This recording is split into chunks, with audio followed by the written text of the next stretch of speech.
Ben, que le clinamen soit une sorte d'anomalie conceptuelle dans l'histoire de la philosophie, de Lucretius et d'Épicure, c'est parce que nous lisons l'histoire de la philosophie malgré toute cette discontinuité, dans une continuité, et pour arriver à des régularités ou à une connaissance claire et distincte, mais que l'inamen aussi est suffisamment distinct, quoique un cas singulier peut-être de la géométrie euclidienne, selon lequel entre deux points, le plus court, n'est-ce pas, distance, c'est une ligne droite. Alors que l'inamen, ça peut être une courbure, mais par rapport à une ligne droite, une courbure, si c'est une certaine déviation de la ligne droite, qu'on peut penser verticale, donc l'inamen, c'est encore par rapport à une ligne droite qui fait un angle de 90 degrés avec la ligne, avec l'horizon supposé. Lui aussi, ligne droite irrégulière. Rien de cela. Et le cas dans la nature, c'est déjà, il faut affirmer, s'étonner de l'extraordinaire force d'abstraction de la géométrie euclidienne d'abord. Il faut présenter les hommages. Et comment ils ont réussi faire de la géométrie, c'est-à-dire trouver une certaine régularité dans toute cette apparemment chaos. Il ne s'agit pas de chaos, mais un devenir très complexe qu'il fallait trouver, je dirais, point d'Archimède, certaines constances qui ont fait suite d'abstraction par la force des choses, comme point, ligne et surface. Et ensuite, volume, bien sûr. Courbure, peut-être que c'est plus tard théorétisé, mathématisé, mais ça existait déjà les prémices. Donc, qu'on pouvait faciliter la chose. Mais, comme tel, entrer en compte, faire entrer en compte une déviation qu'on espère régulière, donc une déviation angulaire qu'on peut calculer et prévoir et tout, ça c'est une réussite. Pour retour aux essences, entre guillemets, des choses, c'est-à-dire encore à l'empiricité chaotique ou à chaos empirique qui n'a pas trop chaotique. Voilà, toujours les hommages vont à les inventeurs de géométrie. Et ceux qui pensent, malgré son apparence d'anomalie, clinamen, d'emblée, c'est-à-dire comme a priori, ça c'est fantastique. Si c'est pas un cas singulier de la ligne droite ou d'une chute verticale ou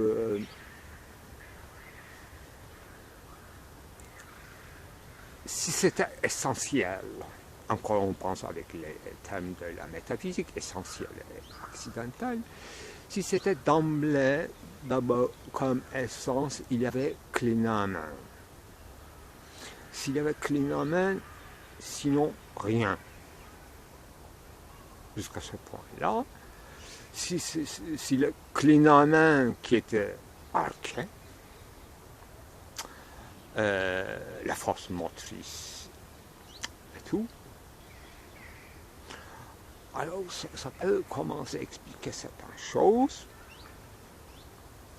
non pas pour, disons, réaffirmer les abstractions des géomètres, mais réaffirmer le monde et le cosmos, la nature en tant que telle, dans ces déviations plus ou moins régulières, qu'on peut plus ou moins calculer et représenter géométriquement, ensuite mathématiquement. Voilà, et pensez Klineman comme anomalie originaire, ça me fascine. Ça me fascine parce que ça promet à expliquer la multiplicité et une certaine hétérogénéité, soit en apparence, soit essentielle. Essentielle au devenir. Et même à ce pourquoi il y a du mouvement qui n'existe. C'est ça.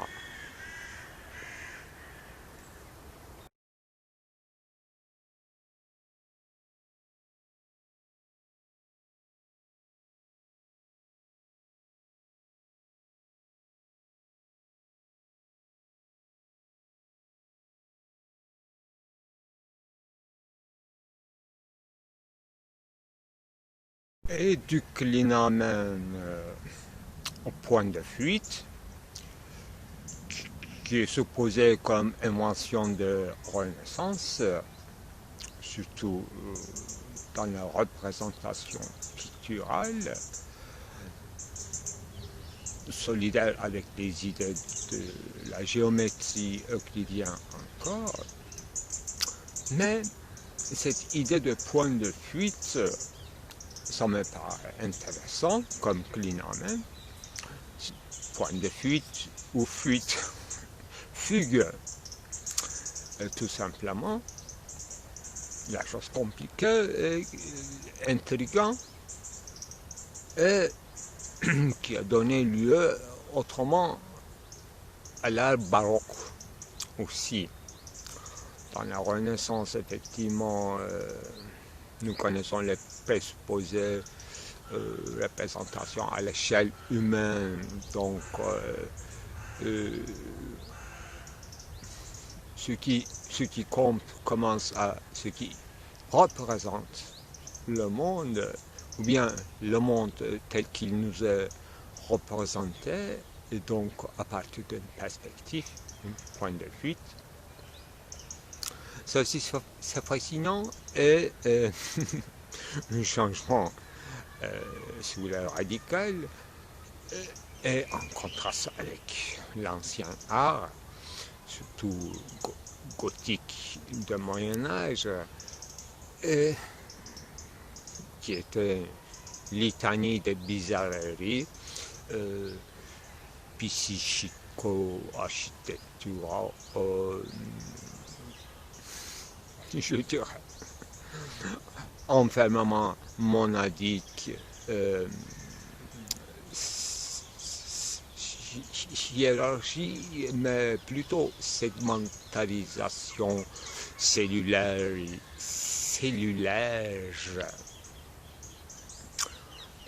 des affects toujours bizarres, mais encore comme une sorte de, je dirais, anamnésis andinquin, d'un certain paganisme antique.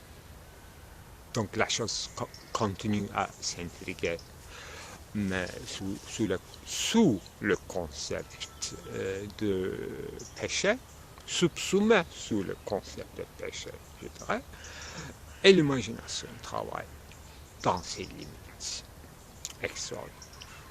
Point de fuite, c'est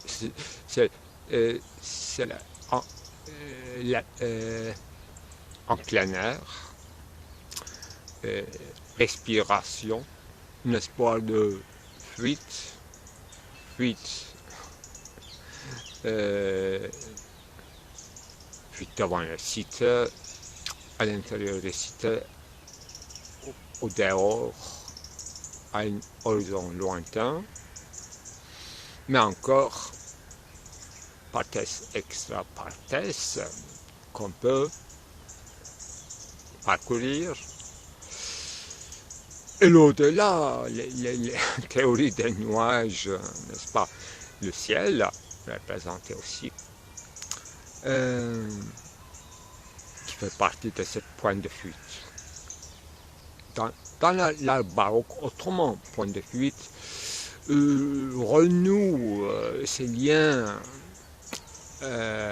coupés avec l'art gothique, mais autrement, avec la chair. C'est la chair qui prend au devant de la scène et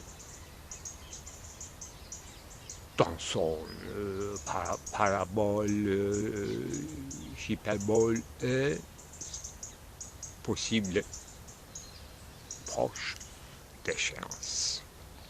Donc, une fuite devant la mort, touchant. La fuite, autre nom de devenir, mais dans une image de la pensée dramatique, qui dramatise devenir qui n'est pas neutre. Parce que la mort, la proximité immédiate de la mort, soit lointain, dans la jeunesse et la chair vivante, devient visible. C'est ça. Mais ça se mélange, c'est-à-dire que dans la Renaissance, dans la statue de David, de Michel-Ange, ça existait, c'était visible encore. Parce que c'est un héritage de gothique.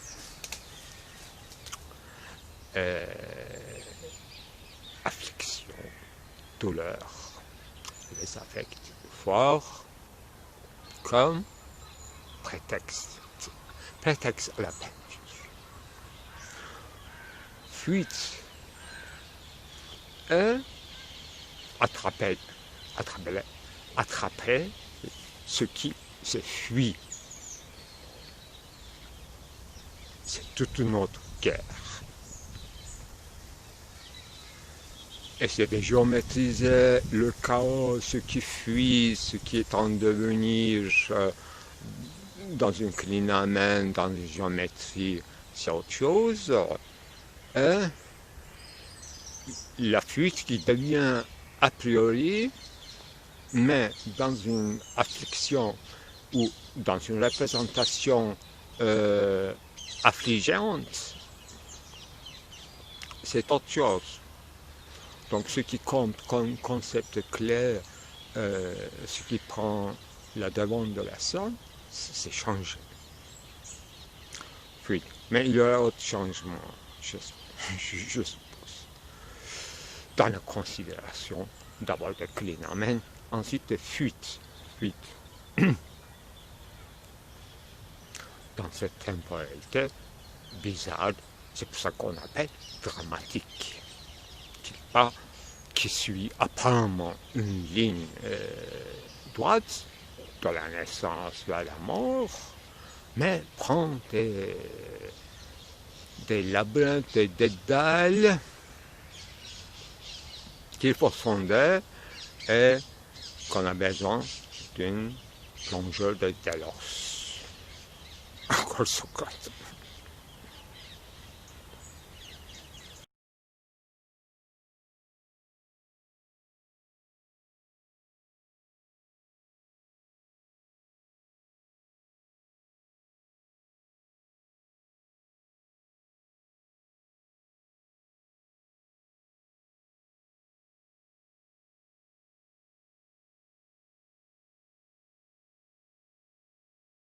penser le devenir,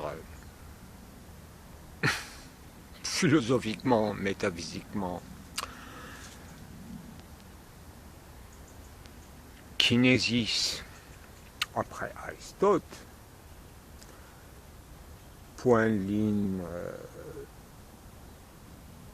supposé fluide, il fallait un calcul différentiel. Donc le concept de différence servait comme instrument pour comprendre le devenir, qu'on parle plus de chaos, ni clinamen vague, ni des vagues qui expliquent rien. Donc dans l'âge classique,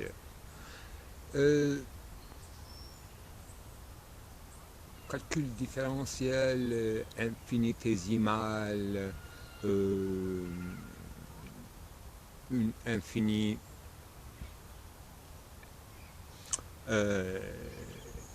infiniment grande, infiniment petit, et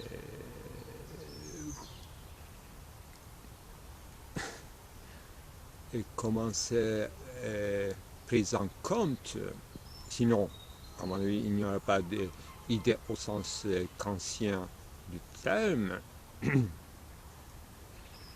Donc l'infini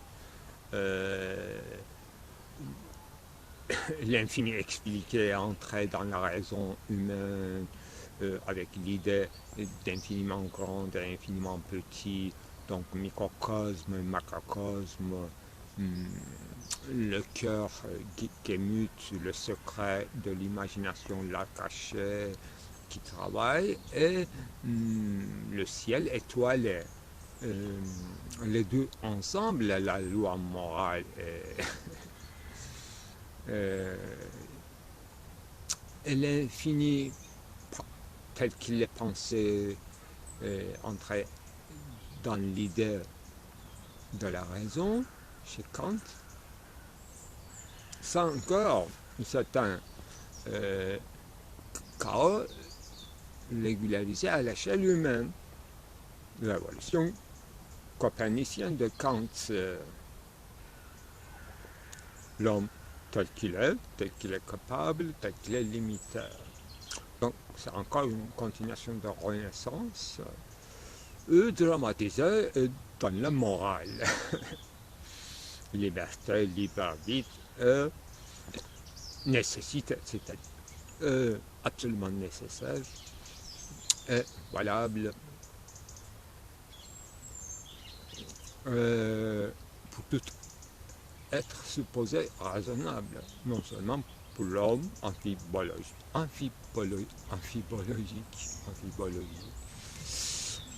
Bon. Revenons à ce qui fuit.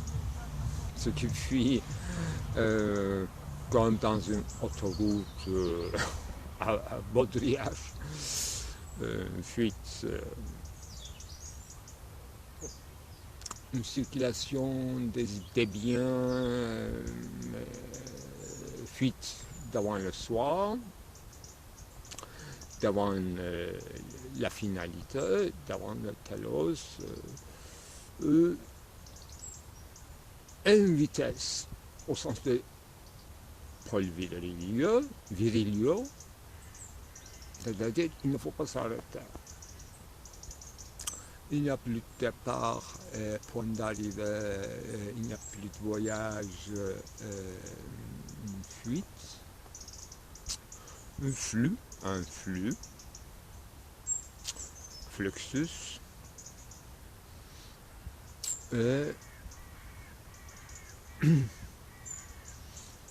chez les Deleuziens,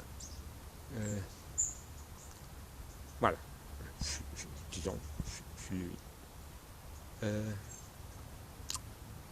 Fluidité de la raison, flux de conscience, ces synthèses passives, ces synthèses soi-disant réussies,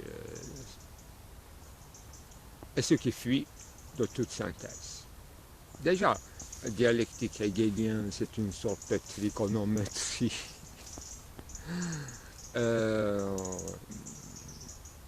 qui fait son départ de l'un, mais c'est déjà 3. Donc, on joue avec dans une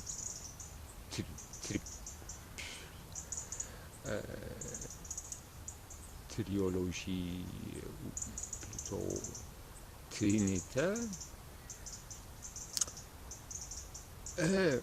Penser la différence non pas au sens de changement entre point B, A et B ou deux étangs, mais comme Kleinman qui sera a priori un certain moteur. C'est Derrida, à mon avis, qui suppose au-devant de la différence ontologique heideggerienne entre l'être et le temps, une différence, un quasi-concept qui sera, à mon sens, encore supposé comme archétype et anarchique en anarchie. Donc, c'est encore penser la fuite en tant que fuite, cette fois-ci, dans son différé irrémédiable qu'il faut prendre en compte de le départ et dans chaque pas. Dans chaque pas. Quand je dis pas, c'est toujours Nietzsche, c'est la danse, c'est la chorégraphie, je dirais, graphie de Cora. Allons de Cora, graphé. C'est-à-dire encore ligne, grammaire. Et c'est encore, je dirais, alphabet.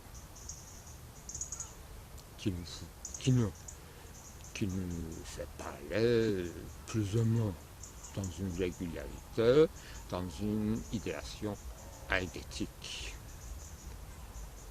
Pour saluer en même temps Husserl et avec le concept de variation eidétique, mais le compte, bien sûr. Bonsoir.